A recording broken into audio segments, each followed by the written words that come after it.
Hey guys, I want to talk about the Super Bowl commercial or not the Super Bowl commercial, the halftime show. I Hello, it's Verday love. Welcome back to my channel. I hope you enjoy the video. First of all, lloré el tiempo entera. Me siento tan orgullosa por ser latina, por toda la representación y que Bad Bunny hizo un buen trabajo reconociendo todos los países de América, que son todos América Norte, Centro y Sur América, y toda la danza, el baile y todos los colores y cada parte de la cultura que mostró. Y hoy canta tan, like, yeah, so basically I just said that I just feel so proud. Like, I cried the whole time watching this halftime show. Also, I'm gonna be starting my cycle, so I cry easily, but still, like, objectively it evokes emotion because it's very culturally relevant right now, and with all the things happening with like ICE raids, I know just giving people hope and reminding people of the love that they come from and like their family and like everything that keeps them connected. And I just know that was very special for a lot of people, and it was special for me, honestly. And what else, like, I feel it's also very important that Black people, like, I'm a Black American, so like naturally I have an interest in how Black Americans are evolving as a species. Sometimes, y'all, I'll put it at the end of this video, but sometimes I worry about us. But at least this time around, I feel like hopefully, because I know some people can be so ignorant and so close-minded. Like, it's very sad because, side note, but also relevant, I feel like some Black Americans have embodied white supremacy and a lot of anti-Blackness, or not even anti-Blackness, but just the shunning away of things that are different. So like if you're gay or if you're alternative in any way, they shun that, and that's the same culture those are the same ideologies that were kind of given to us because we weren't like this always. And so sometimes I think it's really sad, like even just the aversion to want to learn and to grow and to just be outside your comfort zone, like just the wanting and the craving for convenience and ease and stuff. And like, because you got to think about the folks who have been affording us these necessities and stuff, like for example, like the refrigerator or like washing machines and stuff. We used to do this stuff by hand, and yes, it would take physical work and time, and it would take that, but now we still pay for it. It's not free. It's not like, okay, you just get your clothes washing, but now we just have a bill. We just have a water bill, we have a power bill, like electricity and stuff. So it's not like this stuff is free. It's just a trade-off. And personally, I like hanging my clothes up outside and letting the sun dry it. Like, I just feel like certain things, they might be more convenient and faster, but they're not as efficient.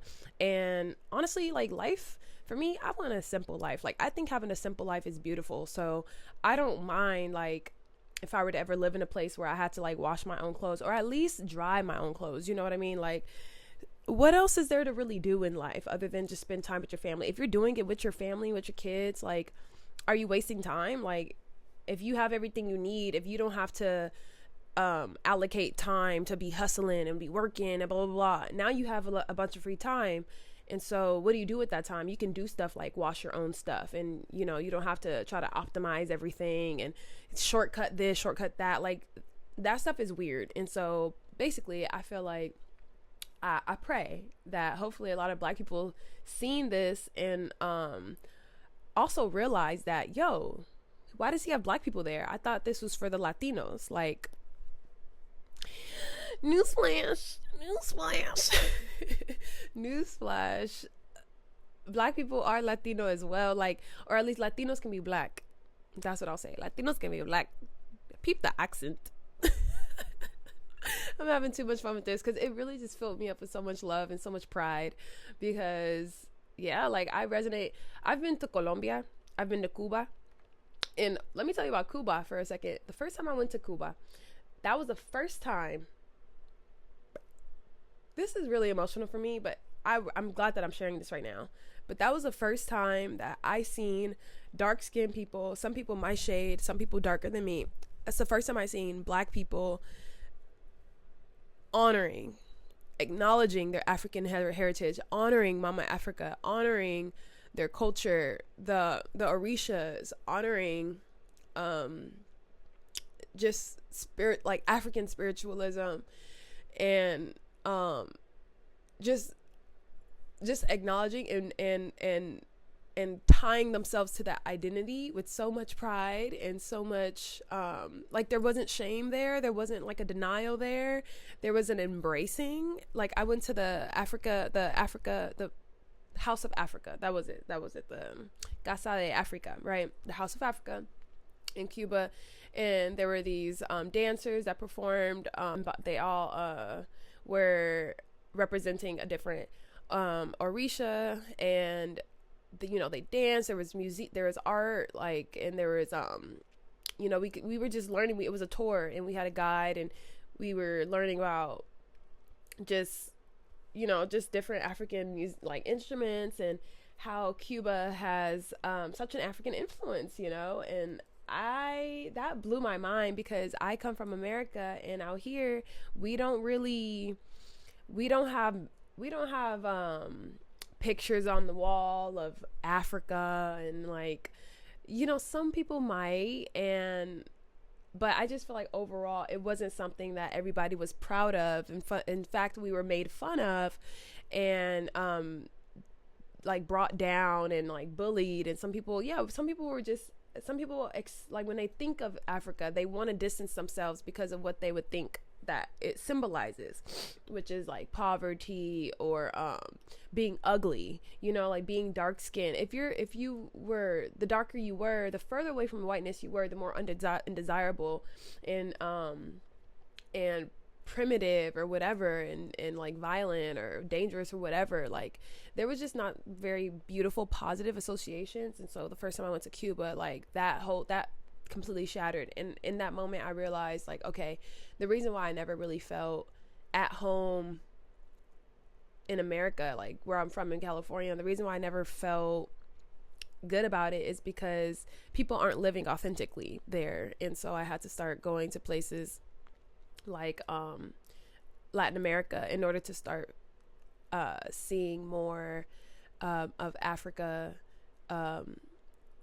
being embraced within the culture, and like, from the dresses and the costumes and the religion, of course, of Yoruba, and even like voodoo, and just basically just acknowledging anything that had to do with their African influences. So but I've been to Colombia, Cuba, I lived in Costa Rica for a while, and I've been to Mexico for a while, spent like a month there. And so in all of these places I saw other black girls that look like me, that only speak Spanish, you know what I mean? Like I'm fluent in Spanish, so I just really felt represented. I love that he had like the black men playing dominoes and stuff. And like Puerto Rico is obviously like an island that has a strong, like, they identify as Latino, I would assume,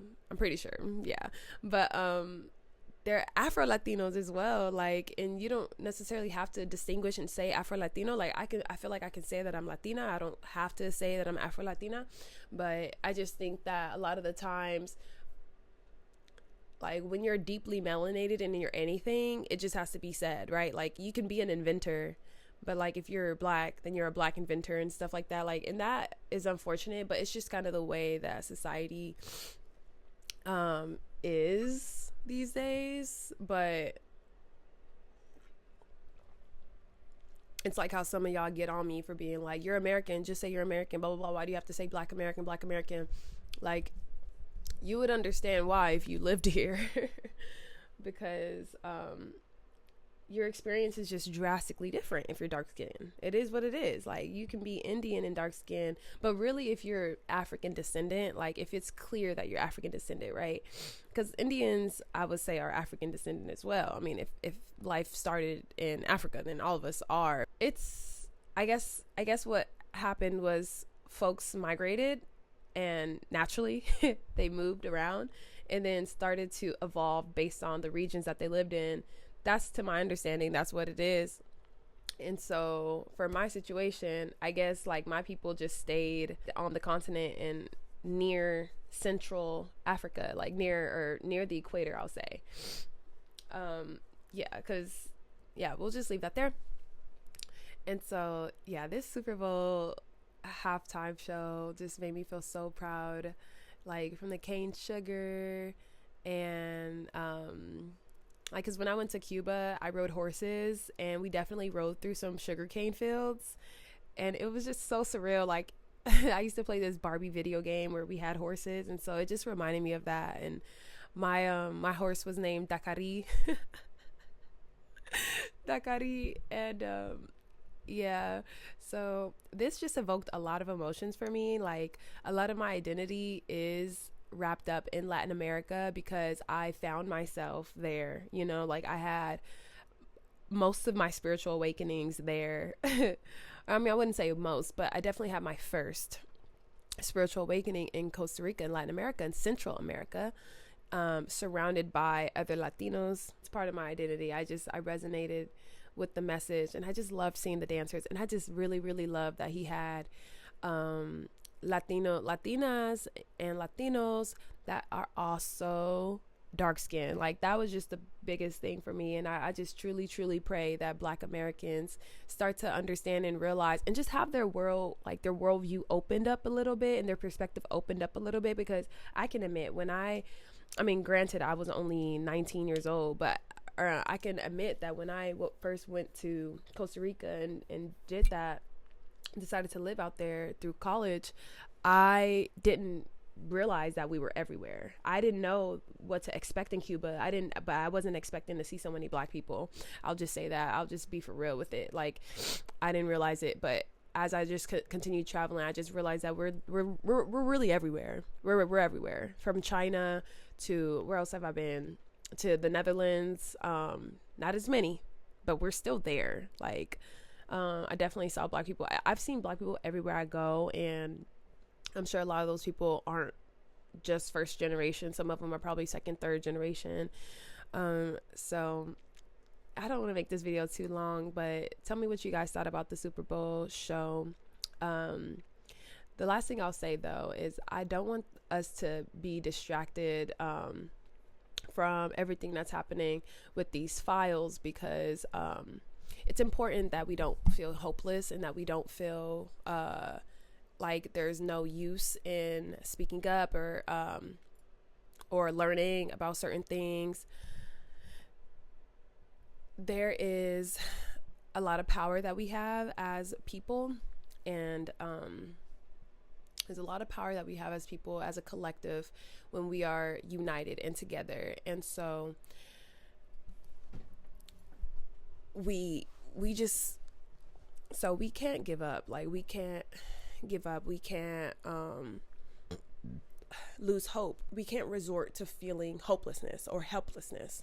We have to realize that through our minds, through mentalism, right? Because this is what they know. This is why we're living in their reality, because they gave it to us, right? But we have to realize that as a collective, there's more of us than them. Remember that scene from Ants, right? From the Disney movie Ants. Remember that. There's more of us than them. So if we come together collectively with our minds, right? These are the elite people, elite. There's not as many of them as there are of us, guys. So if we all come together and we start to visualize a better, more beautiful world, then that's what can be brought forth, right? Our ideal reality, a beautiful, safe reality for men, women, and children, and our elders and babies. Safe, calm, whatever, not necessarily calm. Our minds are going to be calm, and we'll be able to experience everything. We'll be equanimous. We'll experience equanimity throughout everything. You know, we'll have techniques that can when times get rough, we can keep ourselves grounded and balanced. We can keep ourselves collected and cool. When things are going super well or whatever, we don't get too excited and start sabotaging stuff, you know, like we're balanced and healed. That's a reality that we could have. We just have to start visualizing it and understanding that it's possible for us. So I don't know if we got to read books more, if we got to journal more, just pray, meditate more, travel, but we need to start doing something different, because what we have been doing as a collective, some of it's been working and stuff. And we have like folks like the monks who are working overtime to make sure that this new world rolls out beautifully. And by the way, speaking of the monks, they are going to be doing a global meditation if you want to join in on February 11th in 2 days on Wednesday from I believe 4 to 6 or 4 to 7 Eastern time. I'll put it up here because I think this is really, really important for us. I know it is. Like our minds are really powerful. Like if we can visualize something, we can have it in real life. If we can sustain that emotion, if we can sustain the frequency, keep the image in our minds and feel what it would feel like, and feel the gratitude in advance, and just hold on to that and allow it to eventually show up in reality, it will. So I think if we all just collectively do that, then we are truly a force, and all this wickedness just won't be able to exist anymore. Like it literally won't be able to exist. Like for example, if they have taken over the modeling agency, for example, then all we need is for a different modeling agency to exist that women aspire for. But when women have these goals and they aspire to model with Guess and Tommy Hilfiger and like Gucci and all these things, then that's that world. You have to be okay with knowing that you're going into that world then. Like, you know, there's been a lot of flack about Naomi Campbell and Tyra Banks is being exposed as well, not necessarily for human trafficking, but just for abusing psychologically and emotionally and mentally different women. So it's like, if you want to get into some of these worlds, you just have to understand that there's abuse. But maybe if you don't want that, then we have to just think of something alternative to do and aspire to something different then. So yeah, with that being said, I want to share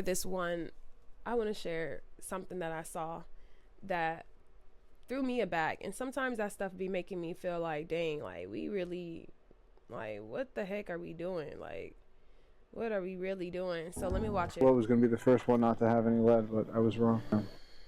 Have y'all seen a video where the man went to Five and Below and tested all the cups, and only the cups that had Black girl magic on it, or girls with Afro, or anything to do with Black History Month, those were the only cups that had lead in them? Yeah. I thought that Five Below was going to be the first one not to have any lead, but I was wrong. Black girl magic, more like green girl magic. These cups are ugly. Definitely has enough to, and they're not worth $6 but it seems like anyway. It's only... But like this person, for example, since we know, tell me what's the next step. Like sometimes I'll be like, dang, don't be too mean, but it's just like, are you dumb? Because it's like, you don't know how to think for yourself. So think about it, right? They're selling us products that are poisoned, and you asking, what do we do then? Are you kidding me? Don't buy it. Sometimes I'll be like, dang, we are cooked. We can't even come to that conclusion. We can't even think for ourselves more to come to the conclusion. It's like, okay, well, if they're poisoning us with the food and with everything, maybe start to do stuff yourself. Like if you need a freaking cup, get some clay yourself, or just don't buy something that has Black girl magic. Just don't buy into the fake cliches. Like we just have to understand that these worlds of these abusive like industries and stuff, they're all connected, and they really don't care about us. It's a class thing, guys. It's a class thing. Once we realize it's a class thing, it's not about our skin color or anything. It's a class thing. So it's a class thing. And so if you're at the bottom, right? If you're shopping at these places, you're most likely at the bottom. If you're shopping at Five Below, like, let's be for real. Like, let's really be for real. If you're shopping at Five Below, just know that you are the consumer. And it's important, like this person said, like, we want to be the producers. We want to be the ones creating things and selling things. Like, don't constantly feel like you need to consume. Like, it's just like what I'm doing right now with this video. Like, I'm creating content, right? I like to watch stuff a lot, but I just have to have a balance, because it's like we're so susceptible to what we're given and what we're told, that we're so easily influenced and easily like just manipulated, and we might try to act like we're not, but really we are. we really actually are. So just be careful what you consume. That comes with food, with the media, and the things you buy. Like, just don't buy the damn cup. Like, is that so difficult? Like, and then this one is crazy too. This person's like, I'm on Amazon now to buy a damn lead tester. You're missing the point. Like, now you're like, oh no, here's another problem. Let me buy something to help with that potential problem. Like, girl, no, buy a book so that you can learn how to free your mind. Like, buy a yoga mat so you can meditate on it and just reflect on your habits. Why are you still buying it on Amazon? Like, oh shit, I'm squeezing my mic, but it's just like, sometimes I feel like we're so cooked because the critical thinking skills are just not there. And sometimes, I know we're not actually cooked, but it's just like, sometimes you can just tell that people's perspective, they're so small. It's so small. They don't have like any type of bird's eye view. And I'm not saying that I'm God and that I know everything, I'm all seeing or anything like that. But it's just like, when somebody asks the questions, okay, like, well, what do we do then? To me, that's ridiculous, because it's just like, how do you not know what to do in something so basic like this? They're selling poison to me. Don't buy the poison. Like, that doesn't seem like that's that difficult of a conclusion to come to. And that just tells me like people's minds work differently. And I'm really not trying to shade anybody, but I think we just yeah, I don't want to shame anybody, but I think we just need to do better. Like, we just need to we need to take responsibility and really take like radical accountability for where we are as Black Americans. We need to travel more. We need to get our passports. We need to open our eyes more. You know what I mean? Like, I just know that the Super Bowl halftime thing, it really showed a lot of people what Latin America is like, you know. And just shout out to Bad Bunny, shout out to his team, all the beautiful dancers. And that's it, guys. I'm a go now. I have work soon. So anyway, thank you for watching. Bye.